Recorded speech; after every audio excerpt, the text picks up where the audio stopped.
জনপ্রিয় সঙ্গীতশিল্পী আসিফ আকবর জাতীয়তাবাদী রাজনীতির আদর্শে বিশ্বাসী। তবে শহীদ জিয়ার যে বিএনপিকে ভালোবাসেন গায়ক, রাজনীতির বর্তমান দৃশ্যপটে সেই বিএনপি খুঁজে পাচ্ছেন না। বিএনপির প্রতিষ্ঠাতা জিয়াউর রহমানের ৪৪তম শাহাদাত বার্ষিকী উপলক্ষে সামাজিক যোগাযোগ মাধ্যম ফেসবুকে দেয়া এক স্ট্যাটাসে তিনি এমন মন্তব্য করেন।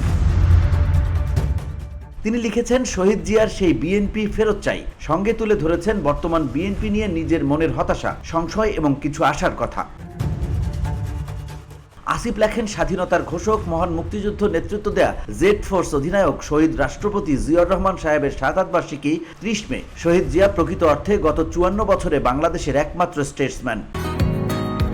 বসুন্ধরা, উত্তরা, বনশ্রী, কুড়িল ও বাড্ডা সহ রাজধানীর বিভিন্ন স্থানে অভিজাত ও অত্যাধুনিক মানের ফ্ল্যাট কেনার এক নির্ভরযোগ্য প্রতিষ্ঠান প্লেজেন্ট প্রপার্টিজ লিমিটেড। তাই আপনার স্বপ্নের আবাসনের জন্য আজই যোগাযোগ করুন। Pleasant properties limited, where destiny matches eventually. Asif মনে করেন, স্বাধীনতা পরবর্তী সময়ের রাজনৈতিক ও সামরিক চ্যালেঞ্জে জিয়াউর রহমানই জাতিকে পথ দেখিয়েছিলেন। মাত্র ৩.৫ বছরের শাসনামলেই তিনি বাংলাদেশকে তলাবিহীন ঝুড়ি থেকে বের করে কৃষি, শিল্প ও মানব সম্পদে স্বনির্ভরতার পথে এগিয়ে নিয়ে যান।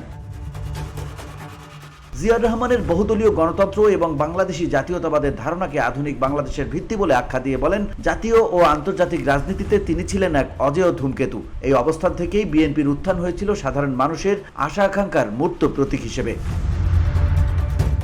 তিনি লেখেন, দুঃখজনক হলেও সত্যি যে বিএনপিকে ভালোবাসি সেই বিএনপি খুঁজে পাচ্ছি না। তিনি আরো লেখেন, অত্যাচারের খড়গে ছিল জিয়া পরিবার, সুফল ভোগ করেছে জাতীয়তাবাদের লেবাসধারী কিছু নেতা, অত্যাচারীর এজেন্টরা। সারা দেশে গুম, খুন, মামলা, হামলা, জেল জুলুমে নির্যাতিত লক্ষ লক্ষ তৃণমূল কর্মী আজ দলে অপাঙ্ক্তেয়।